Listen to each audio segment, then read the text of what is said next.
At the Boston International Airport, cartoonist Clay is trying to call his family, whom he abandoned to try to pursue his artistic dream. He wants to tell them he's come to Boston to meet with them again, but his phone runs out of battery. All the power outlets are being used by people, so Clay has to use a payphone to call his ex-wife. Suddenly most people in the airport begin squirming and groaning in pain while still holding their phones against their heads, including people with headphones or Bluetooth headsets. A horrible noise screeches in their ears and soon they start frothing at the mouth before transforming into zombies, causing them to attack the few unaffected people. As violence and chaos take over the airport, Clay sees a zombie attacking a young girl and hits him to save her. There's a guy feeding on a dog, others falling off the second floor, and a girl who steals a phone to call 911 only to start mutating as well. Clay watches how the girl crashes against the wall and a restaurant cook uses his knife to kill people, so he uses his portfolio to defend himself before kicking the zombie down. Then a few guards finally show up and start shooting the zombies down, so Clay shares his conclusion. Only people who talked on their phones have mutated, so the guards shouldn't use theirs to call for backup. Things continue to get worse as the guards fire whoever gets in the way, so Clay tries hiding among the seats while outside two planes collide in the air, causing them to crash right into the building with a big explosion. Thankfully Clay manages to run away just in time and takes the escalator to reach the underground, but two creatures come after him and jump, causing him to fall to the ground on a pile of squirming zombies. Suddenly a worker comes off the train and almost kills Clay, but another guy stops him by pointing out that Clay isn't a zombie. Both men drag Clay into the train with other survivors and he warns them about the phones, but they explain that they can't receive a signal down here anyway. Train conductor Tom also points out that the power has been shut down and therefore the train isn't working, so they'll have to walk through the tunnels to escape. Most of the survivors are too afraid to wander around, so Tom and Clay leave with Mike. They walk for a while until they see light from the exit, where a few people are standing by. The group wonders if they're zombies or humans, but before they can check, a zombie comes out of hiding and immediately kills Mike.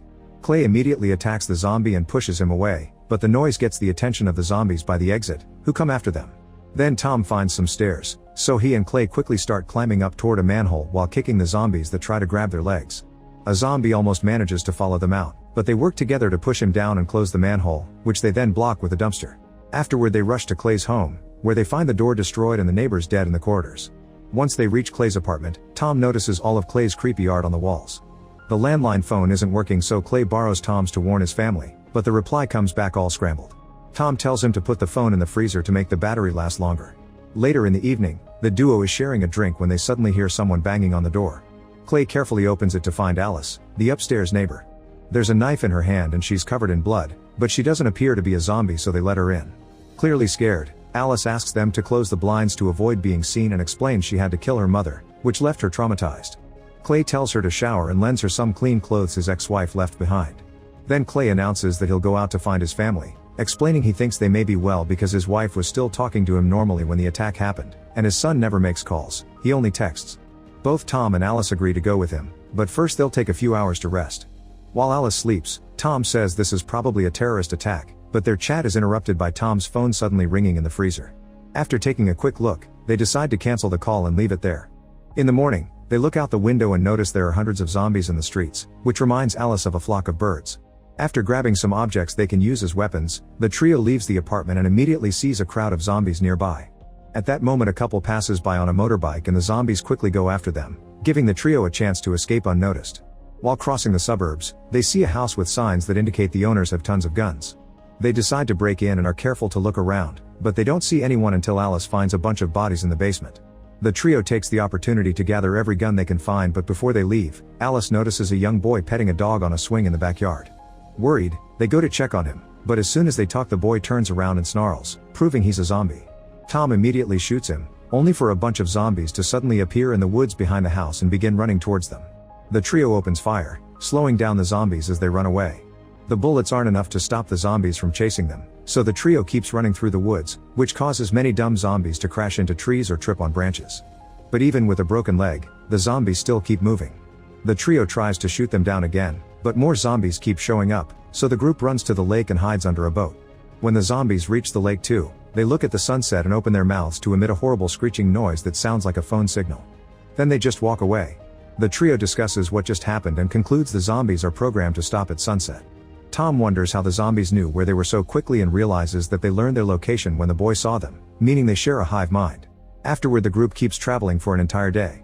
When night falls again, they suddenly hear some music and follow it to find an academy building, where they're welcomed by student Jordan and headmaster Charles. They say they'll be fine as long as the music plays and show them what they mean by taking the trio to the sports field, where all the zombies are lying down together while music comes out of their phones and their mouths. Charles proves they won't wake up by stabbing a zombie in the leg and points out that these creatures work as one for the good of the group.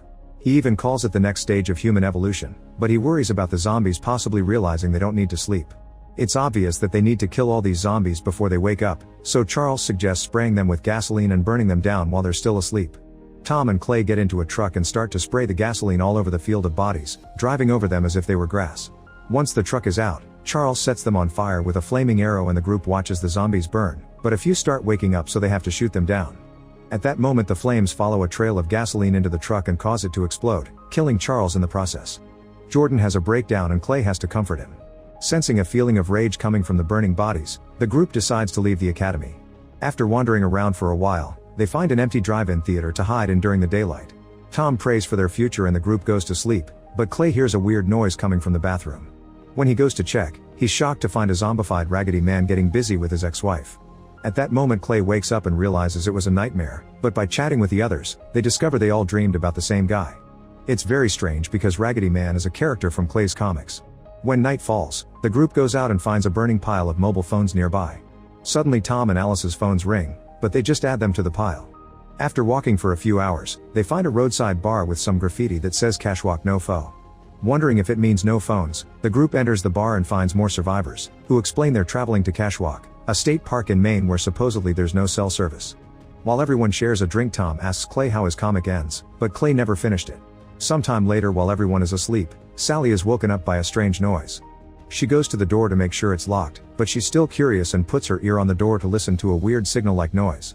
At that moment Clay also wakes up and sees Sally simply standing there. As he approaches her, he doesn't notice the other survivors standing behind him and one of them attacks him. Somehow Sally and a few others have become zombies, and now chaos takes over the bar. Clay gets the zombie off him by shooting him, and Tom also opens fire while other zombies hold the bartender down. Then Sally begins screeching directly into his ear to transform him, revealing that hearing the signal-like noise from another zombie up close is enough to become one. The bartender attacks Clay so he retaliates by beating him down while another zombie jumps on Tom.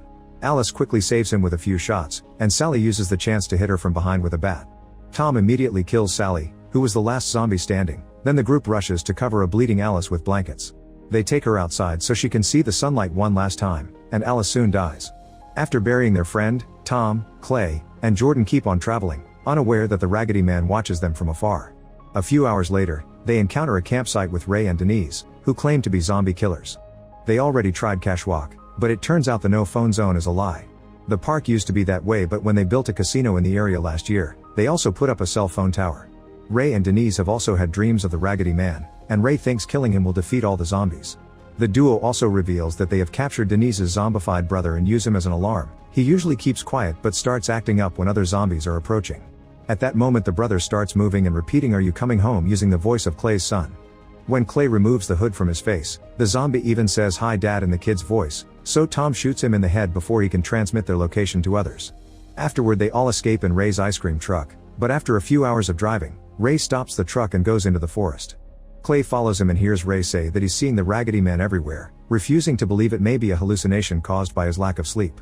Deciding it's too late for him, Ray announces he gives up and throws a cell phone to Clay, explaining that when the time comes he should call the number on the slip. Then he tells Clay to step away and activates an explosive to end his pain. Sometime later, the group arrives at Clay's house. When he looks inside, he doesn't see anyone, but he does find a message on the fridge left by his son explaining his mom became a zombie so he went to Cashwalk. Frustrated, Clay kicks down some furniture before checking the attic, where he opens the door and is suddenly attacked by the Raggedy Man.